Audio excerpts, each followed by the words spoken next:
You only focus on your little home business and don't bother with the housework. And so my mother-in-law's regular snide remarks began again. I'm Susan, a 32-year-old web designer. I live with my husband John and his mother in our family home, which used to be John's childhood home. I was employed at a company before I got married, but I decided to go independent and work from home as a web designer after tying the knot. Most of my work comes from referrals from the company I used to work for, from clients who liked my design. They didn't want to lose a valuable resource like me, so they keep sending work my way.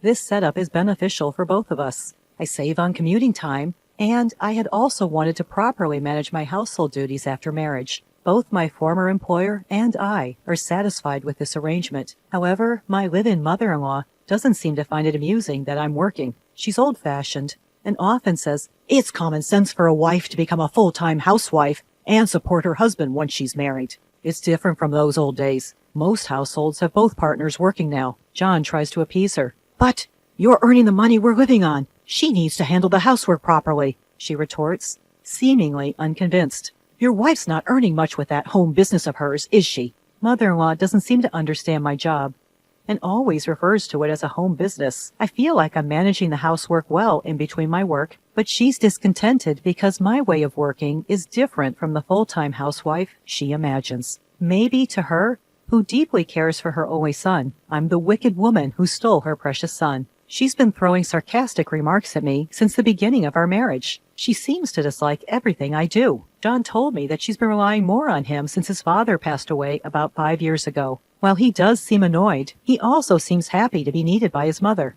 Our home, situated in a residential area, was purchased by John's father about 30 years ago. The remaining mortgage was paid off with his life insurance, and the house is now in his mother's name. It's just the right size for the three of us, and it even has a room for me to work in, which is a big help. My mother-in-law has been living here for 30 years and seems to have many friends in the neighborhood who often come to visit. When her friends come over, I have to interrupt my work to serve them tea and snacks. When these women of her age gather, they often start talking about the issues they have with their daughters-in-law. "My daughter-in-law always runs back to her parents' house at the slightest issue.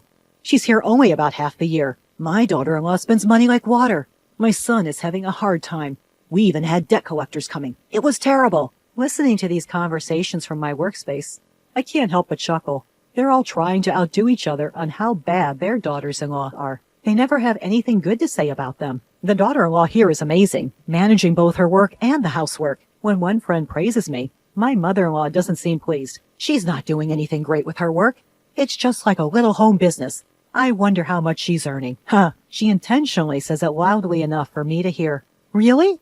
My daughter-in-law spends all the money she makes from her part-time job on herself," one friend shared. In response, another friend said, "The money my wife earns is hers, and the money her husband earns is for all of us." Everyone burst into laughter at this. "Things weren't like that in our day," my mother-in-law began, launching into one of her usual tales. I put on my headphones to drown her out. I've heard these stories countless times, and am tired of them. Even worse, they often disrespect modern wives, and I can't bear to listen. I block out the outside noise and focus on my work. One day, John announced he wanted to get a new car. "I've been thinking about getting a new car.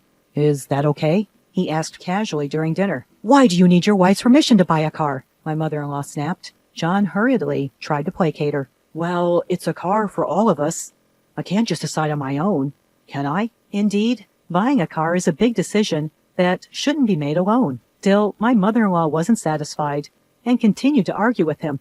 "You're the only one with a driver's license, so you should buy whatever car you want." My poor husband, who usually does whatever his mother tells him to, looked at me helplessly. "You can decide," I said, throwing him a lifeline. "Don't constantly ask your wife's opinion. Just decide for yourself." John always checks with me or his mother about everything. It's good that he's not selfish, but it's a bit frustrating how indecisive he is. His father, my father-in-law, was the type of man who decided everything on his own, and my mother-in-law often complained about it. Growing up witnessing such dynamics, John believes it's wrong to be too assertive. On the other hand, my mother-in-law, who grew up with a domineering husband, believes that's how a husband should be. My mother-in-law's dissatisfaction with John's constant need for approval is directed at me. "Susan is always nagging John. That's why he's become like this." She blames me. I was taken aback and didn't know what to say. Yeah, Susan is always complaining.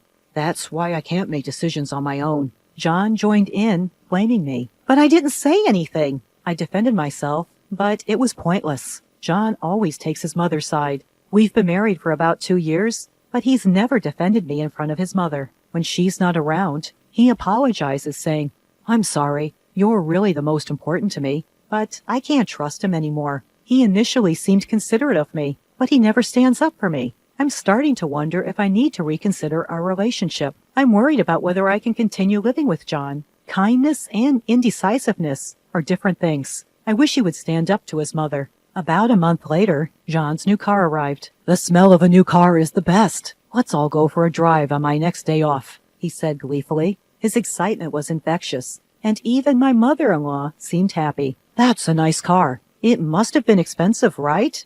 But it's okay since it's coming out of your salary, right?" My husband didn't respond to her question, instead enjoying fiddling around with various parts of the car. I was dumbfounded as I looked at that expensive-looking new car. There's certainly a limit, even though I said he could do as he pleased. My husband came into the house in high spirits. I confronted him. "How much did that car cost?" He answered nonchalantly, $60,000. Seeing my shocked face, my husband continued curiously, "But you said I could buy any car I wanted, didn't you?" My mother-in-law quickly took my husband's side. "That's right. You left it up to John, so don't complain now." I did leave everything up to him at the time, but I wanted him to consider our financial situation as well. "Where is that kind of money coming from?" I asked my husband, ignoring my mother-in-law's comment. "Well, I'm paying with a loan," he stammered. My mother-in-law shouted in his place, "Susan, don't complain. You're not the one paying." I don't know if she was angry because I ignored her, or because she didn't like what I said to my husband, but she glared at me with a fierce expression. "You're a disagreeable daughter-in-law, always complaining about something, even though you're living off John's salary," my mother-in-law retorted with an unusually harsh tone. "I have a job, too," I shot back. My mother-in-law didn't stay silent. "What are you talking about? You're not earning much with your part-time job. John makes $5,000 a month." She looked down on me as if mocking me. I was about to say, "That's my salary," but when I looked for my husband, he had disappeared into his room. "I've been patient until now, but I can't take it anymore. I want a daughter-in-law like you to leave as soon as possible." My mother-in-law went so far as to say that. I had been patient too. I didn't feel like discussing my salary. It seemed ridiculous, and I didn't care anymore. I was frustrated with my mother-in-law's comment, but I was dumbfounded by my husband's attitude. Wasn't it my husband who caused this argument in the first place? His usual indecisiveness had come out again. "Okay, I'll leave then," I said, and went to my home office, grabbed my laptop and other necessary items, and left the house. "I'll come back for the rest of my stuff later," I told my mother-in-law, who was glaring at me with a scary face. My husband remained holed up in his room. "The next time you come here, make sure you sign the divorce papers." My still angry mother-in-law yelled at me. "Did you hear me, you useless lady?" It was the first time I had seen my mother-in-law use such rough language, and I was surprised. I ignored her and stormed out of my in-law's house. Was she angry because I said I would leave as she asked? Or was she angry because I confronted my husband about the money? Either way, it was a fact that I wanted to leave this house as soon as possible. Having stormed out of my husband's parents' house, I went back to my parents' house for the time being. "What happened all of a sudden?" My mother at home was surprised. "I don't know what happened, but you can stay here as long as you need to." My dad seemed to understand the situation by my unusual expression. I never heard from my husband afterwards. The man who used to treasure me before our marriage is no longer around. I can only think that I was foolish not to see a husband who only listens to his mother-in-law. I was feeling better after talking to my parents about what happened at my husband's house. It calmed me down. "You don't have children. It's better to divorce sooner rather than later," my mom told me, and I agreed. I have a job, so I wouldn't be inconvenienced in my life. On the weekend, my father helped me move my belongings out of my husband's house. My husband was nowhere to be seen, and my mother-in-law didn't appear from her room. I called out in front of my husband's room. "Thank you for everything. Could you sign the divorce papers?" I slid the divorce papers under the door. "I've signed. Is this okay?" A curt voice of my husband came from behind the door along with the divorce papers. I was sad that our marriage ended in such a way. Without saying anything to my mother-in-law, I left my husband's house. It was a house where I had lived for about 2 years, but I didn't have many good memories. I went straight to the city hall and submitted the divorce papers. I wanted to settle it quickly if it could be done with a piece of paper. After the divorce, I stayed at my parents' house and continued my work there. I was thinking of renting a room and living alone, but my mother told me,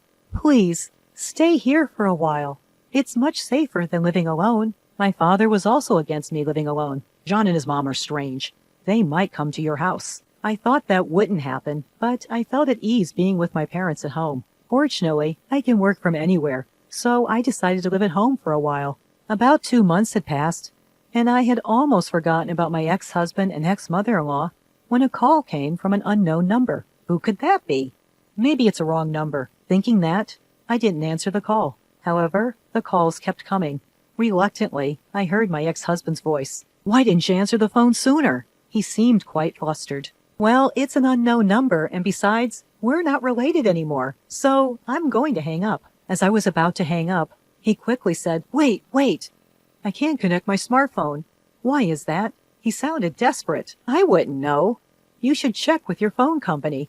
As I replied, I realized something. "Are you by any chance not depositing money into your bank account?" When we were married, I was depositing money from my salary into the account for paying public utilities. His salary was also transferred there, but it was such a small amount that it wasn't enough. He was selling health food products, but his basic salary was low because it was a commission system. People who get a lot of orders seem to make a lot of money, but he didn't do well. He was receiving almost only the basic salary, so only a few $100s was transferred to the account.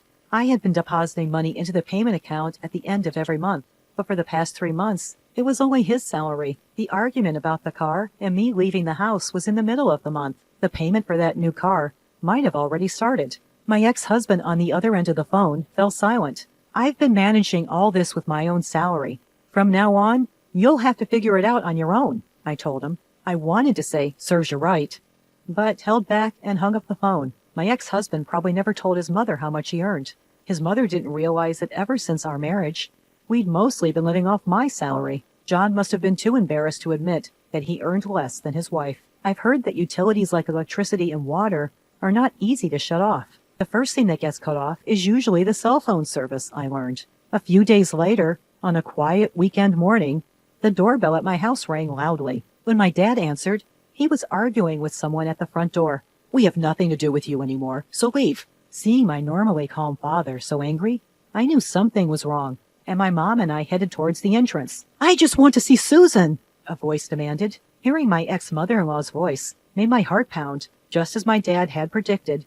She'd come all the way to our home. When she saw me, my ex-mother-in-law started yelling at me with a terrifying expression on her face. "Because you stopped depositing money into the account, the electricity and water got cut off." My parents and I were taken aback. What did she mean the electricity and water got cut off? Just then, my ex-husband arrived, desperately trying to intervene. "Mom, stop it. This has nothing to do with Susan." But my ex-mother-in-law shook off John's hand and continued her tirade. "John makes $5,000. Why would the electricity and water get cut off?" "You're mistaken. I'm the one who makes $5,000. I corrected her, finally able to share what I hadn't been able to say before. My ex-mother-in-law looked surprised at my words, then turned to John. "That's right. It wasn't my salary. It was all Susan's," he admitted, his shoulders slumping. "Huh? How can you earn so much with a part-time job?" My ex-mother-in-law looked at me as if I was a fox who had tricked her. "I've told you before, it's not a part-time job. It's a real job," I replied. The color drained from my ex-mother-in-law's face. "How much does John make?" she asked, her voice barely a whisper. "About $500 net," he answered, his voice almost disappearing. There was a moment of silence. Then my ex-mother-in-law said something unbelievable. "Susan, can't you come back? The whole leave us thing was a joke." She begged with a low posture, reminding me of someone trying to butter me up. "What are you talking about? I'm divorced. I have nothing to do with you two anymore." Even though I firmly declined, my ex-mother-in-law continued to plead in an overly familiar way. "You can just remarry John. If we start the paperwork now, it'll be fine." My dad stepped in when I was too flabbergasted to respond. "We're done with you. If you don't leave right now, we'll call the police." At the sound of my dad's intimidating voice, my ex-husband and ex-mother-in-law hurriedly left. "If you show up again, I'm calling the cops right away." My father delivered a final warning as the mother and son wobbled away. What a bunch of uncouth people! My mother was astounded, but my father seemed even more furious. I'm glad you got out of that marriage, Susan. A while after that incident, I got an update about the ex-family from one of John's friends. In the end, John had sold his family home and land and moved into an apartment with his mother. The new car he barely used had been sold too, and the proceeds from the land sale had gone to pay off the remaining loan. He'd cleared his debts, but instead of settling down to work, John had blown all his money on gambling. Having squandered the money from selling his family home, he'd disappeared without a trace. His mother, left behind, had developed dementia and been placed in a care facility. I'm doing well in my job now and living alone. I've recently started dating a man I met through work. He's understanding about me being divorced and is very dedicated to his job. He's definitely not the kind of guy who relies on his wife's money to make expensive purchases, like John was. We're not engaged yet, but we both feel like we could marry each other.